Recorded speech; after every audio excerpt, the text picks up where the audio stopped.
I want to begin by thanking the members of the Middle East Institute for the distinct honor of receiving the Issam Ferris Award for Excellence. Issam has long understood the importance of strong relations between the United States and countries in the Middle East, particularly at this difficult juncture in our histories. It's a privilege for me to share this award with George Mitchell, a man who's dedicated much of his life to peaceful resolution of difficult issues around the globe. As David Kerr, Press Secretary to Northern Ireland's First Minister, David Trimble, once said about Mitchell's leading role in negotiating peace in Northern Ireland, quote, "He was extremely fair, a very genuine person who gave everything he had to making the process work." Ladies and gentlemen, heightened tensions in the Middle East have created one of the most heated moments in that region since the end of the Cold War. The Israeli-Palestinian conflict has doused cold water on aspirations that a two-state solution could arise any time soon. The conflict, meanwhile, is also spawning violence that has spread to Iraq, Iran, Syria, Yemen, and elsewhere.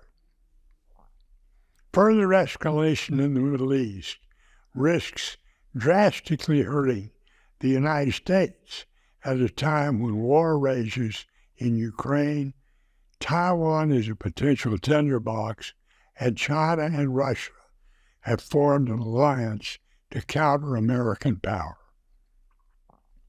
Although I can't offer many specific solutions to these difficult challenges, I do know one thing. Conflict can be resolved, or at least it can be minimized, when leaders make sincere efforts to try and understand the other side. I've always believed that a key component of successful negotiations occurs when interlocutors put themselves, quote, in the other guy's shoes, close quote. That is, that they are aware of the domestic political limitations of their opponents. Doing that often leads to solutions that can pass muster in the other guy's country. The Middle East Institute plays a very critical role in that process by helping Americans and those in the Middle East understand the people, the cultures, and the histories of one another. And they do it in a nonpartisan manner by promoting better relations between the United States and the Middle East. We can increase the chances for peace and stability. Again, I thank you for this award, and I thank the Institute for its long and persistent effort to increase understanding between the people of two very critical regions of the world. Good evening. I'm sorry I can't be with you in person, but I am honored to be part of this special occasion through this videotape. I congratulate the Middle East Institute for 77 years of pioneering work. Under the leadership of Paul Salem and his outstanding staff, you have helped build bridges and partnerships in the Middle East in the necessary and difficult effort to enhance peace and prosperity. It's a special pleasure for me to receive this award alongside my dear friend, Secretary James Baker.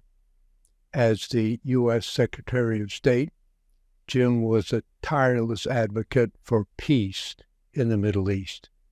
He represents the best American values and diplomatic leadership.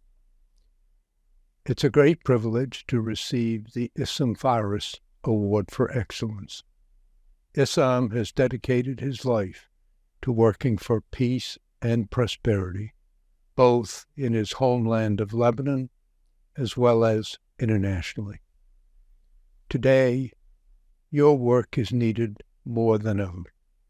In the Middle East, many, sadly, despair of the hope for peace. But as someone who spent many years trying to bridge divides in conflicts around the world, I believe that peace is both necessary and possible.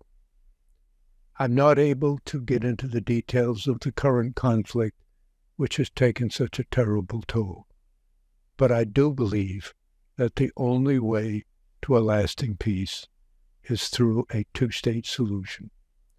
The United States must continue to lead on the peace process, and that process must ensure a secure state of Israel and a viable state for the Palestinians, both living side by side in peace. Further progress can be made to build a more cooperative and secure Middle East if Israelis and Palestinians can find a path to peace. And beyond politics, we continue to see some reasons for hope in the region, one of which is the historic spaceflight of tonight's Visionary Award recipient, Rayana Badnawi. I hope that through the effort of our current leaders and diplomats, our allies in the Middle East, and in the wider world, Israelis, Palestinians, and all the people of that region will be able to enjoy the peace, opportunity, and prosperity that is the goal of people everywhere. I thank you all for your presence tonight.